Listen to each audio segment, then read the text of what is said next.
Hello అందరికీ. ఈరోజు నేను ఇంట్లో చికెన్ బిర్యానీ చేశాననమాట. నేను సింపుల్‌గా నా స్టైల్‌లో ఎలా చేస్తానో చూపిస్తాను చూసేయండి. ఫస్ట్ అయితే మనం ఎందులో అయితే బిర్యానీ చేస్తున్నామో అందులో చికెన్‌ని వేసేసుకొని టేస్ట్‌కి సరిపడా ఉప్పు, కారం, పసుపు, ధనియాల పొడి, గరం మసాలా, చికెన్ మసాలా, అలాగే కొంచెం అల్లం వెల్లుల్లి పేస్ట్, ఫ్రై చేసుకున్న ఆనియన్స్, కొత్తిమీర, పుదీనా, కరివేపాకు, నిమ్మరసం, ఫ్రై చేసుకున్న ఆనియన్స్‌లో ఆయిల్ కూడా వేసుకొని లాస్ట్‌లో పెరుగు వేసుకొని నీట్‌గా కలిపేసుకొని ఒక హాఫ్ అన్ అవర్ వరకు పక్కన పెట్టేసుకోవాలి. ఇంకా హాఫ్ అన్ అవర్ తర్వాత స్టవ్ మీద పెట్టుకొని ఉడికించుకోవాలన్నమాట. రైస్ ఉడికించుకోవడానికి ఇంకొక గిన్నెలో వాటర్ వేసుకొని అందులోనే టేస్ట్కి సరిపడా సాల్ట్, కొత్తిమీర, పుదీనా, పచ్చిమిర్చి, అలాగే బిర్యానీ స్పైసెస్ అన్నీ వేసుకొని ఆ వాటర్ తెరులుతున్నప్పుడు మనము నానబెట్టి పెట్టుకున్న రైస్ వేసేసుకొని రైస్ ఎక్కువ 80% వరకు ఉడికిపోయిన తర్వాత ఉడికిన చికెన్లో వేసుకొని పైనుంచి ఒక లేయర్ లాగా మనం స్ప్రెడ్ చేసుకోవాలన్నమాట.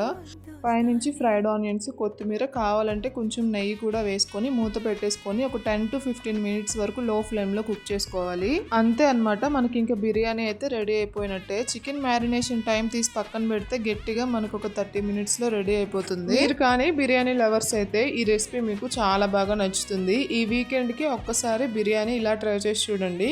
అలాగే వీడియో నచ్చితే లైక్ చేసి మీలో ఎవరైనా మన ఛానల్ని ఫస్ట్ టైం చూసినట్లయితే ప్లీజ్ సబ్స్క్రైబ్ చేసుకోవడం మర్చిపోవద్దు.